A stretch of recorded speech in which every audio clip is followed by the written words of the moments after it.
देखिए ठीक है, आज हम लोग का नया टॉपिक होने वाला है स्ट्रेट लाइन के टाइप्स। आप लोग के सिलेबस में स्ट्रेट लाइन के दो टाइप्स के बारे में बताया गया। पहला पैरेलल लाइन, सेकेंड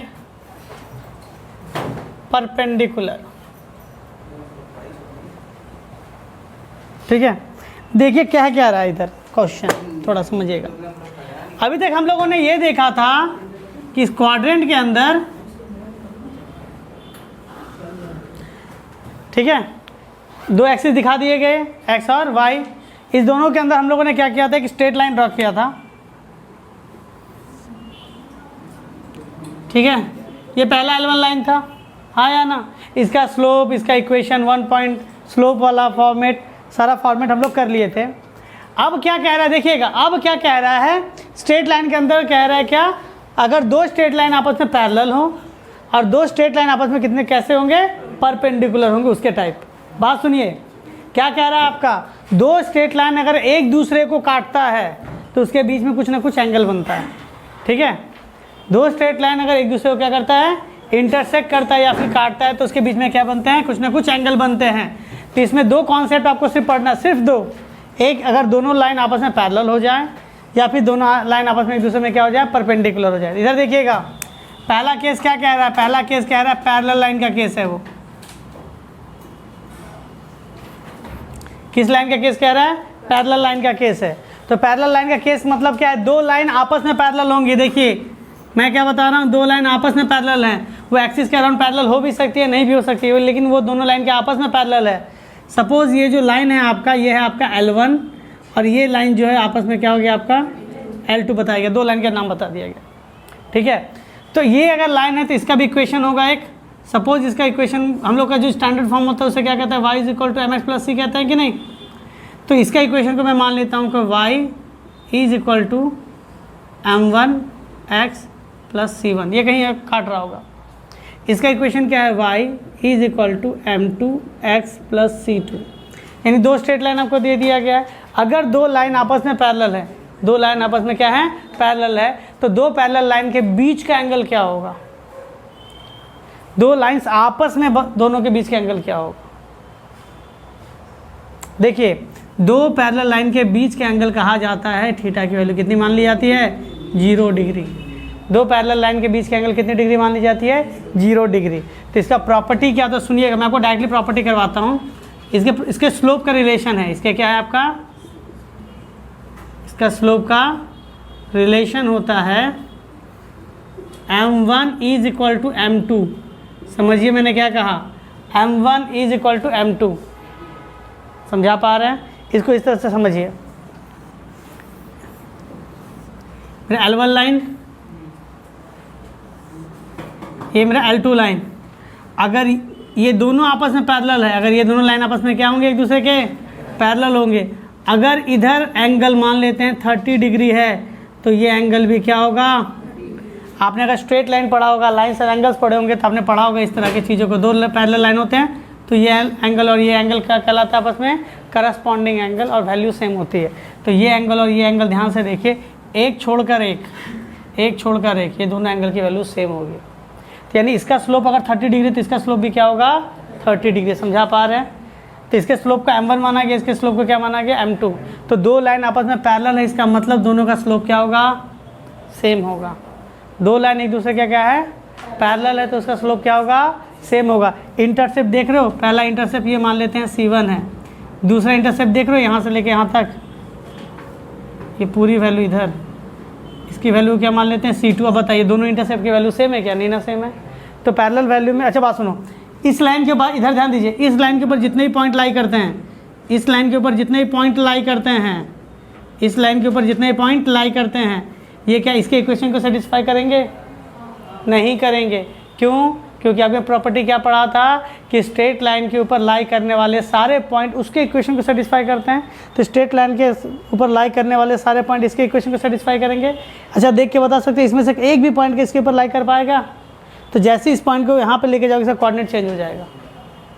इस पॉइंट को जैसे उठा के यहाँ पे लेके जाएंगे इसका कोऑर्डिनेट चेंज हो जाएगा। यानी पैरेलल लाइन में दोनों का स्लोप सेम होता है, लेकिन इसका पॉइंट इसको सेटिस्फाई नहीं कर सकता, इसका पॉइंट इसको सेटिस्फाई नहीं कर सकते, छोटी सी जानकारी। अब कहेंगे सर दोनों लाइन के अंदर दूसरा केस क्या कह रहा है, तो मैं यहाँ पे इसके बगल में लिख लेता हूँ जो प्रॉपर्टी मैंने पढ़ा। पैरेलल लाइन के अंदर क्या प्रॉपर्टी पढ़ा हम लोगों ने, m1 is equal to m2। दोनों का क्या होगा, दोनों का क्या होगा, स्लोप सेम होगा, यानी थीटा की वैल्यू सेम होगी, tan थीटा ना होता है। अब परपेंडिकुलर के बारे में बात करते हैं। देखिए दो लाइन एक दूसरे के ऊपर परपेंडिकुलर है, दो लाइन एक दूसरे पे क्या है, परपेंडिकुलर। इधर ध्यान दीजिएगा, सपोज ये L1 लाइन है और ये क्या है आपका L2 लाइन है, हाँ या ना। ध्यान से देखो ये एक दूसरे पे कैसे हैं, परपेंडिकुलर है, ये एक दूसरे पे कैसे है, परपेंडिकुलर है। समझा पा रहे हैं आपको, एक दूसरे को 90 पे काटा, तो इधर भी 90, इधर भी 90, इधर भी 90। सपोज ये L1 है ना, इसका इक्वेशन है y is equal to m1 plus c1, ठीक है। इसका इक्वेशन है y is equal to m2x plus c2, हाँ या ना। तो इसका स्लोप का रिलेशन होता है m1 into m2 is equal to -1 या 1, देखना पड़ेगा, रुकिए मैं देख लेता हूँ थोड़ा सा। हाँ, अगर दो आपस में परपेंडिकुलर होंगे तो उनके बीच का एंगल कितना हो जाता है आपका, -1। हाँ, दो स्लोप को मल्टीप्लाई करने से उसकी वैल्यू क्या हो जाती है, -1। यहाँ से एक और रिलेशन निकलता है, क्या, m1 की वैल्यू अगर मैं निकालना चाहूँ तो -1/m2 निकलेगा, या फिर इससे अगर मैं m2 की वैल्यू निकालने चाहूँ तो क्या हो जाएगा, -1/m1 निकलेगा। समझा पा रहे हैं आपको। तो ये बहुत वाइटल हो गया आपका, यहाँ पे क्या परपेंडिकुलर का प्रॉपर्टी क्या निकला, m1 इंटू m2 वैल्यू -1, हाँ या ना, ठीक है। तो ये क्या कहलाएगा, दो लाइन आपस में एक दूसरे पे क्या हो जाएंगे, परपेंडिकुलर हो जाएंगे। अब कहेंगे सर इसको थोड़ा समझाइए एक्सिस के हिसाब से, इसको भी समझा दीजिए। सपोज मैंने यहाँ पे एक एक्सिस बना दिया, ऐसे करके लाइन ड्रॉ कर दी, तो इस लाइन को, अगर इस लाइन को मैं एक्सटेंड कर दूं और इस लाइन को मैं यहाँ पे L2 था, एक्सटेंड कर दूं,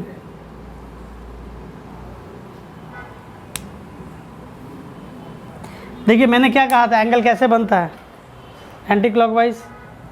तो मैं इधर से एंटी क्लॉकवाइज लेके जाता हूँ एंगल। ये कौन सा पहला लाइन है, तो θ1। अगर मैं इसका एंटी क्लॉकवाइज लेके जाऊँ तो इसका एंगल क्या हो जाएगा, θ2, हाँ या ना, क्या कोई डाउट। तो अच्छा, हम लोगों ने एक और चीज़ पढ़ा है ना, ट्राइंगल में क्या पढ़ा आपने, एक्सटीरियर एंगल पढ़ा है। ट्राइंगल के अंदर आपने पढ़ा होगा कि exterior angle is equal to sum of two opposite interior angle. आपने क्या पढ़ा, exterior angle is equal to sum of two opposite interior angle.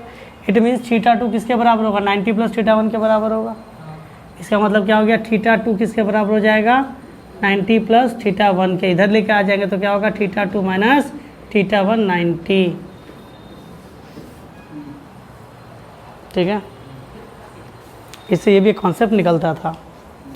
तो दो लाइन आपस में पैरेलल कब होंगे, उसका स्लोप निकालो, दोनों स्लोप की वैल्यू सेम हो गई तो क्या हो जाएगा आपका, देखो इधर दोनों लाइन की वैल्यू स्लोप सेम हो गई। इधर ध्यान दो, आपको मैं और इसमें कैसे समझाता हूँ, पैरेलल का केस, हाँ पैरेलल का केस में बता रहा हूँ। पैरेलल लाइंस, मुझे पता है ना m1 बराबर क्या था m2, m मतलब क्या होता है tan थीटा, यानी पहला θ1, ये क्या हो गया tan θ2। आपका क्या होगा, θ1 किसके बराबर हो जाएगा, यानी सीधी सी बात है, आपको कब पता चलेगा दोनों पैरेलल एंगल है, पैरेलल लाइंस है। दोनों का अगर थीटा ही पता चल जाता ना, इसका tan थीटा या सिर्फ थीटा की वैल्यू, इसकी थीटा की वैल्यू 50 डिग्री, उसकी थीटा की वैल्यू कितनी हो गई 50 डिग्री, इसकी थीटा की वैल्यू 60 डिग्री, उसकी थीटा की वैल्यू भी क्या है 60 डिग्री। अगर दो लाइन का इंक्लिनेशन सेम है तो वो दोनों आपस में क्या हो जाएंगी, पैरेलल, ठीक है।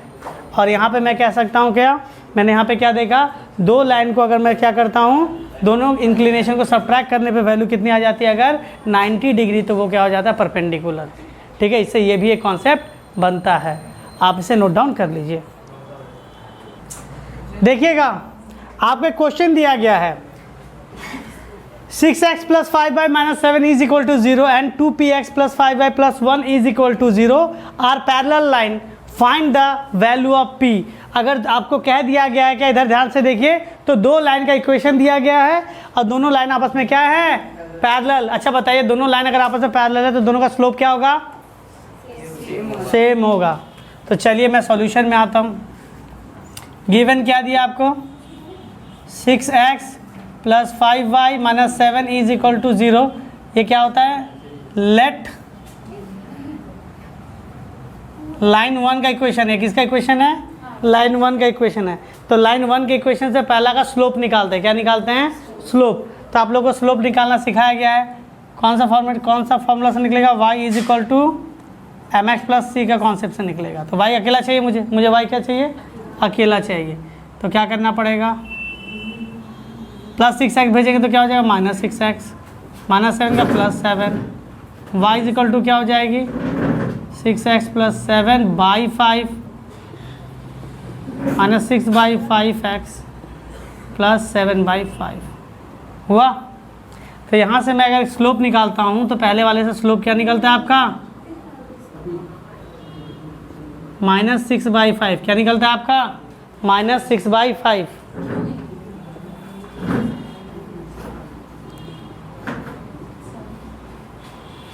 तो टू लाइन का इक्वेशन क्या होगा,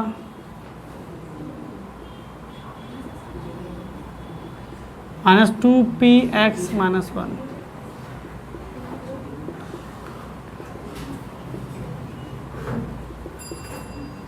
टू पी बाई 5। इससे कंपेयर कीजिएगा तो इससे स्लोप क्या निकलेगा,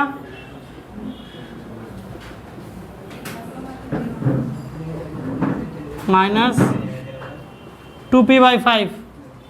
अब ये गिवन है, according to the problem lines are parallel, L1 and L2 are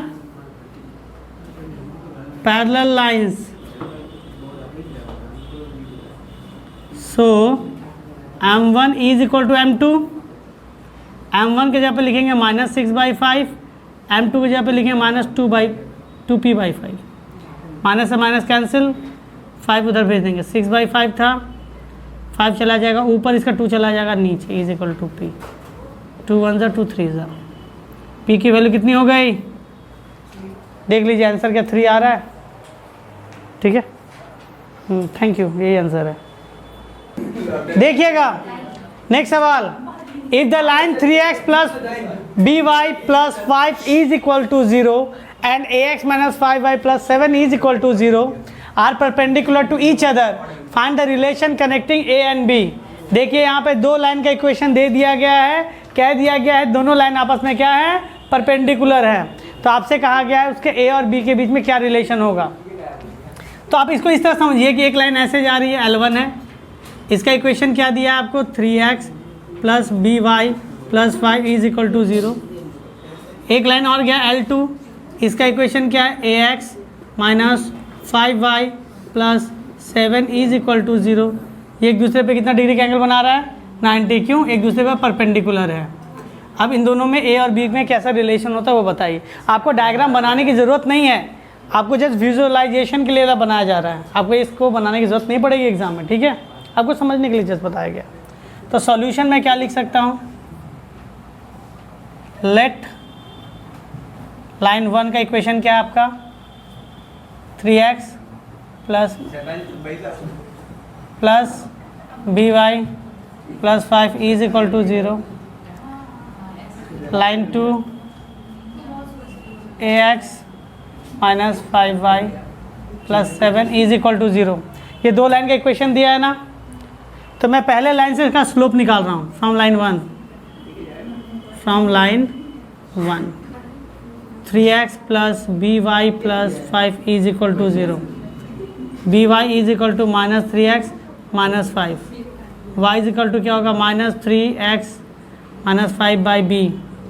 so y is equal to minus 3 by b, x minus 5 by b।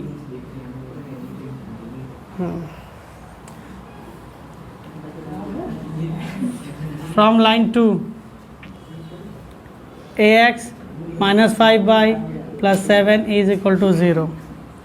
तो minus 5y minus ax minus 7, y is equal to minus ax minus 7 by minus 5। इसको थोड़ा simple करेंगे तो क्या होगा, ध्यान दीजिएगा इधर, ये माइनस माइनस कैंसिल हो जाएगा, ax बाई 5 माइनस माइनस क्या हो जाएगा प्लस 7 बाई 5। आप इससे जब कंपेयर करते हैं तो यहाँ से m1 की वैल्यू क्या निकलेगी आपकी -3 बाई b, और यहाँ से m2 की वैल्यू क्या निकलेगी a बाई 5। अब यहाँ पे क्या लिखेंगे, सिंस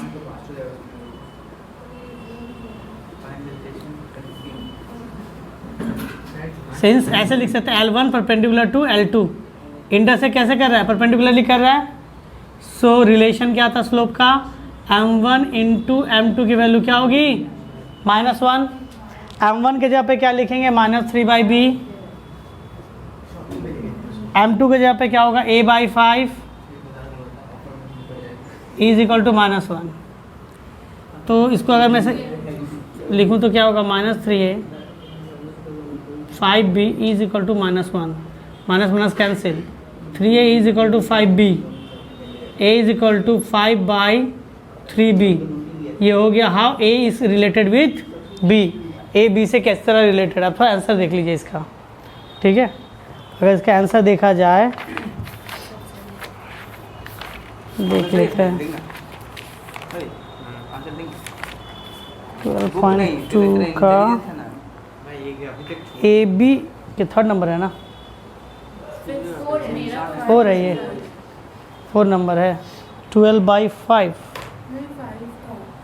था क्या, 3 इज इक्वल टू 5b, हाँ मिल गया। आपके बुक में कहाँ तक लिखा हुआ है, यहाँ तक लिखा गया, आप ये लिखेंगे तो भी सही है, नोट कर लीजिए इसे।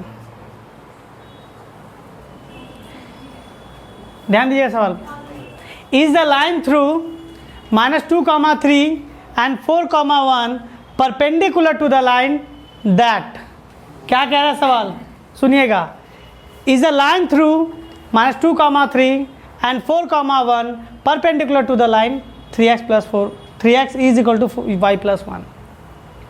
और उसका पार्ट क्वेश्चन है, does the line that bisect the joining of that. 2 सवाल है, तो इसको एक एक करके सॉल्व करते हैं। हाँ, बहुत ही अच्छा सवाल है। Is the line through that, 2 point दिया गया, एक लाइन है, 2 पॉइंट से पास हो रहा है, एक पॉइंट का क्या कोऑर्डिनेट है आपका, माना इसमें डायग्राम बनाएगा तो बहुत अच्छे से समझ आएगा। आप डायग्राम एग्जाम में बनाएंगे तो आपके लिए और अच्छा होगा। एक लाइन है जो इस पॉइंट से पास हो रहा है, किस पॉइंट से पास हो रहा है आपका 4, 1, ठीक है, यहाँ से पास हो रहा है आपका लाइन। तो 2 पॉइंट पता है, इसका इक्वेशन यहाँ से निकल जाएगा, ध्यान से देखिए, ठीक है। इसका इक्वेशन भी बन सकता है, इसका स्लोप भी बन सकता है, ठीक है। लेकिन मुझे यहाँ पे क्या करने, जस्ट कहा गया कि ये परपेंडिकुलर होगा या नहीं होगा, ये तो पूछा गया है, तो स्लोप से मेरा काम हो जाएगा। तो क्यों ना मैं इस पर स्लोप निकाल लूँ। तो इसका स्लोप क्या निकलेगा, y2 minus y1 x2 minus x1 y1 मान लेते हैं, और इसको मान लेते हैं x2 y2। 1 माइनस 3, 4 माइनस -2, -2 ये हो जाएगा कितना 6, 2 1 ज़ा 2 3 ज़ा -1/3। तो पहला स्लोप है, इसको क्या मान लेते हैं m1, क्या मान लिया जाता है। ये लाइन देखो क्या कह रहा है, is the line that perpendicular to line. क्या ये लाइन किसी एक और लाइन के ऊपर, जिसका इक्वेशन आपको और बता दिया गया है 3x equal to y plus 1, क्या इस पर परपेंडिकुलर है। देखिए, होने का तो ये भी हो सकता है कि ये लाइन किसी लाइन को ऐसे काटते हुए चल जाए, तो इसके बीच में एंगल परपेंडिकुलर नहीं होता। ये आपको क्लास 11 में सीखना है, ठीक है। तो उसके बीच का एंगल 90 डिग्री कह रहा था, आपको एक केस स्टडी दिया है यहाँ पे, क्या ये परपेंडिकुलर होगा। तो क्यों ना मैं सेकेंड लाइन का भी इक्वेशन निकाल लूँ। फॉर लाइन कौन सा, 3x is equal to y plus 1, यही ना है, हाँ।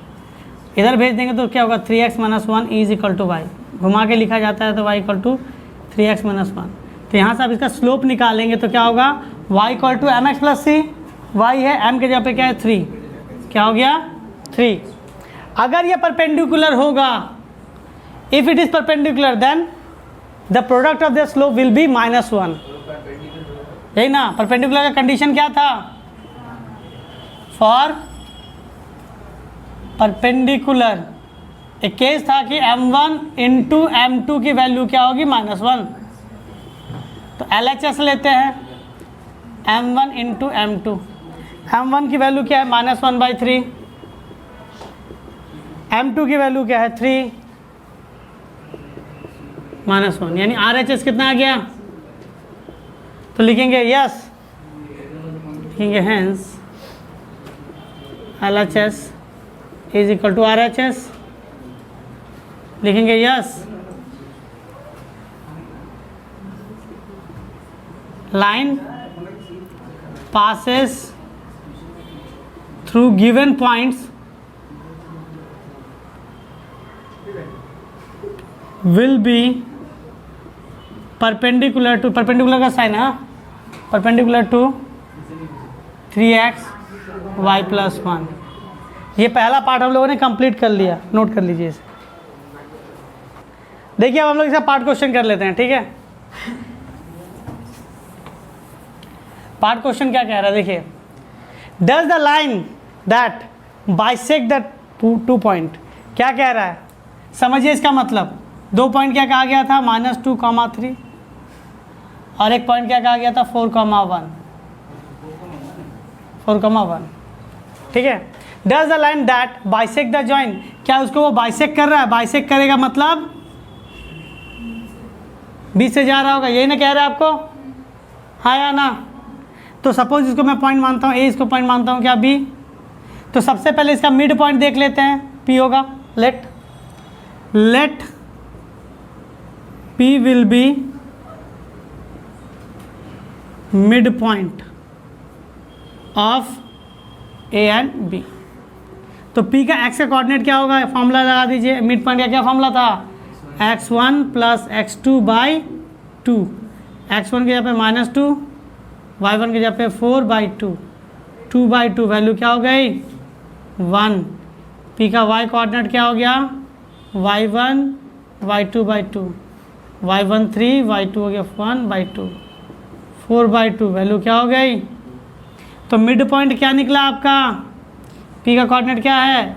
px, py, इसकी वैल्यू क्या निकली? 1,2, हाँ या ना? अब ध्यान से देखिए, अगर ये लाइन इस लाइन का इक्वेशन क्या है आपका? 3x = y + 1, यही ना है? ध्यान दीजिए, ये जो लाइन इसके इस पॉइंट से अगर कह रहा है पास हो रहा होता तो इस लाइन का इक्वेशन ये है। p एक पॉइंट है, p की कोऑर्डिनेट है, p की कोऑर्डिनेट क्या है? px, py है। अगर ये लाइन इस पॉइंट से पास हो रहा होगा तो ये पॉइंट क्या इसको सेटिस्फाई करेगा, हाँ या ना? तो मुझे p का x कोऑर्डिनेट भी पता है, y कोऑर्डिनेट भी पता है, पुटअप कर देंगे। LHS RHS अगर बराबर आ गई तो क्या कहेंगे? हाँ, इसके मिड पॉइंट से पास कर रहा है। और ऑलरेडी मैंने प्रूव यहाँ पे प्रूव कर दिया परपेंडिकुलर है। अगर मिड पॉइंट से पास हो गया तो मैं कह सकता हूँ मिड पॉइंट पे परपेंडिकुलर है। तो यहाँ पे मैं लिखूंगा आगे, if mid point P satisfy या फिर वेरीफाई, जो चाहे आप लिखिए, verify equation of straight line, then it will lie on line. तो LHS देखते हैं, 3x। p का कोऑर्डिनेट क्या है? मैं यहाँ पे लिख देता हूँ, p का कोऑर्डिनेट क्या है? px, py 1,2। x के यहाँ पे क्या लिखना है हमें? इसका वैल्यू 1, 3। RHS क्या था? y + 1। y की वैल्यू कितनी है? 2, 2 + 1। अब ध्यान से देखिए, LHS की वैल्यू कितनी आ गई? 3। LHS की वैल्यू कितनी आ गई? 3। RHS की वैल्यू भी आ गई 3। और दोनों आपस में इक्वल है? हाँ, इक्वल है। तो लिखेंगे yes, line 3x = y + 1 will be bisect -2,3 and 4,1 proved. ठीक है, अगर इस सवाल को आप बनाते हो तो आपका नॉलेज पूरी तरह से क्लियर है। अगर इसमें कहीं अटकता है मतलब कहीं पर भी आपको प्रैक्टिस करने की ज़रूरत अभी भी बाकी है, नोट कर लीजिए। देखिएगा और एक सवाल है आपके लिए, देखिएगा क्या कह रहा है। If the line dash and dash and dash, 3 line दे दी गई है, forms a 3 consecutive side of rectangle, find value of A and B. देखिए क्या कह रहा है आपके पास कि आपके पास एक रेक्टेंगल है, आपसे एक रेक्टेंगल कहा गया, तो रेक्टेंगल बनाने के लिए कितने स्ट्रेट लाइन लगेंगे? 4, 1 2 3 4। जहाँ से पकड़िए वहाँ से ऑर्डर, आप यहाँ से स्टार्ट कीजिए तो 1 2 3 4, जहाँ से पकड़िए वहाँ से ऑर्डर लीजिएगा। तो इसको सपोज मैं मान लेता हूँ L1 L2 L3 L4। क्या कह रहा है? 3 लाइन्स, पहला लाइन का इक्वेशन दे दिया गया है 3x + y = 4। दूसरा कह रहा है x - ay + 7 = 0। तीसरा कह रहा है आपका bx + 2y + 5 = 0। Forms 3 consecutive sides of rectangle. ये क्या है? 3 साइड है और 3 साइड क्या कर रहे हैं? उसके वर्टिसेस बनाएंगे। Find A and B. अब ध्यान से देखिए इधर, तो आपको दिख रहा होगा अगर मैं इसे L1 मानता हूँ, इसे L2, इसे L3, तो consecutive A B C 3 side मैंने दिखा दिया। ध्यान से देख सकते हैं L1 और L3 आपस में कह सकते हैं कि आपका पैरेलल है। देखिएगा डायग्राम बनाएंगे तो बड़ा इजी हो जाएगा। L1 पैरेलल टू क्या हो जाएगा? L3, यानी दोनों लाइन पैरेलल है, इसका मतलब दोनों का स्लोप क्या होगा? सेम होगा। तो L1 से क्या निकलेगा? फ्रॉम L1 पहली लाइन, सो y = क्या हो जाएगा? -3x + 4। तो कंपेयर करेंगे तो देखो y = mx + c से कंपेयर करेंगे तो m1 की वैल्यू क्या हो जाएगी? -3। यहाँ तक क्लियर है? और अगर फ्रॉम L2 दूसरी लाइन ले लेते हैं x - ay + 7 = 0, तो यहाँ से -ay इधर जाओ तो -x - 7, y = -x/-a, -7/-a। इसको इधर लिखते हैं,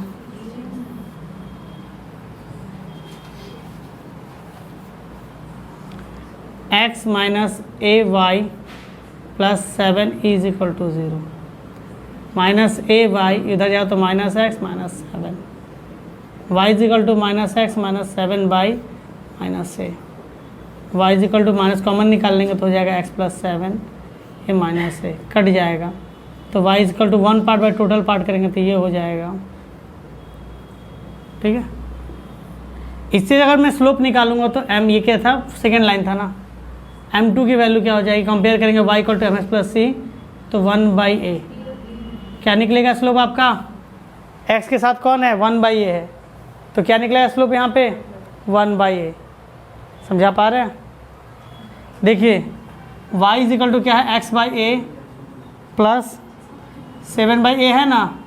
अगर मैं कंपेयर करूँ किससे? y = mx + c, तो देखिए x/a को मैं क्या समझ सकता हूँ कि ये x और ये 1/a है, तो x के मल्टीपल में 1/a, x के मल्टीपल में m, तो m के जगह पे 1/a होगा, तो m आ गया। From L3 and third line bx + 2y + 5 = 0, 2y उधर जाओ तो -bx - 5, y = -bx - 5/2, y = -b/2x - 5/2। अब इससे कंपेयर करेंगे तो m3 निकलेगा, थर्ड स्लोप निकलेगा, -b/2। यहाँ तक क्लियर हो गया? आपसे कहा गया find the value of A and B, A और बी की वैल्यू चाहिए। अब ध्यान से देखिए, मैं कह सकता हूँ, इसके बाद में लिखते हैं यहाँ पे, यहाँ तक समझ आया? अब मैं यहाँ पे कह सकता हूँ क्या कि L1 और L3 आपस में क्या है? पैरेलल है। बाद में लिखिएगा, यहाँ से स्टार्ट कीजिएगा, ठीक है। L1 parallel to L3, it means M1 is equal to क्या हो जाएगा, M3। जहाँ पैरेलल होता है उसका स्लोप क्या होता है, सेम होता है। तो M1 की वैल्यू -3 हो गई, M3 की वैल्यू कितनी थी आपकी, -b/2, -b/2, माइनस से माइनस कैंसिल, ये 2 गुना हो जाएगा। b की वैल्यू क्या हो गई, 6, ठीक है। अब बात करते हैं L1 और L2 की। L1 परपेंडिकुलर टू L2, ध्यान से देखिए इन दोनों के बीच में कितना डिग्री का एंगल है, 90 डिग्री का एंगल है, तो परपेंडिकुलर होगा। यानी M1 और M2 को मल्टीप्लाई करेंगे, M1 और M2 को मल्टीप्लाई करेंगे तो वैल्यू क्या होगी, -1 आएगा। M1 के जगह पे लिखेंगे -3, M2 के जगह पे लिखेंगे 1/a, ये a गुना हो जाएगा उधर, तो हो जाएगा -1 × a, माइनस से माइनस कैंसिल, तो a की वैल्यू क्या हो गई, तो आपने क्या देखा, a की वैल्यू निकली है 3, b की वैल्यू कितनी निकली है 6। हमसे क्या कहा गया था, a और b की वैल्यू निकाल के दिखाइए। अब चलिए इसका आंसर देख लेते हैं हम लोग।